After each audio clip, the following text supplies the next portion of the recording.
Ассалаумағалейкум, құрметті достар. Менің есімім Жадыгер.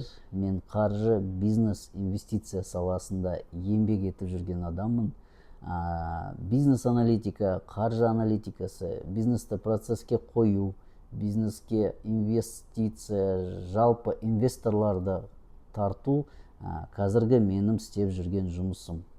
Осы арнада мен осы тақырыптар жайлы айтатын болам, контент жүргізетін болам, қарапайым қазақтың тілімен.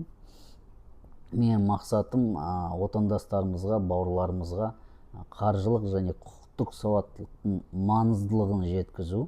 Мысалы, көптеген бауырларымыз бизнес ашады, бірақ бизнестары дамымай, өспей, бір орында тұрып қала береді.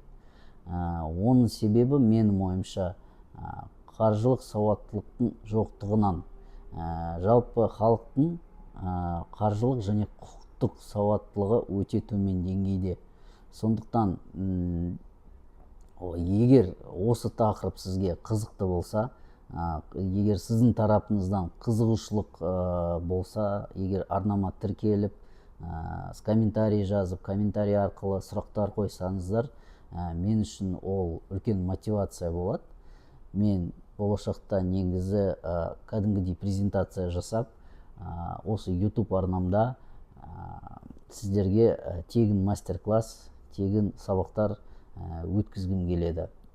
Негізгі қаржылық сауаттылық жайлы, бизнес-аналитика жайлы, бизнесті қалай жүйеге қою, сол осы тақырыптардың бәрін қозғаймын. Ал, құрметті достар, бұл бірінші видео, сіздермен бірінші кездесуім, танысуым. Егер қызық болса, міндетті түрде арнама тіркеліп қойыңыздар, лайк басып қойыңыздар. Мен үшін бұл үлкен мотивация болады. Сау болыңыздар, келесі видеоларда кездескенше.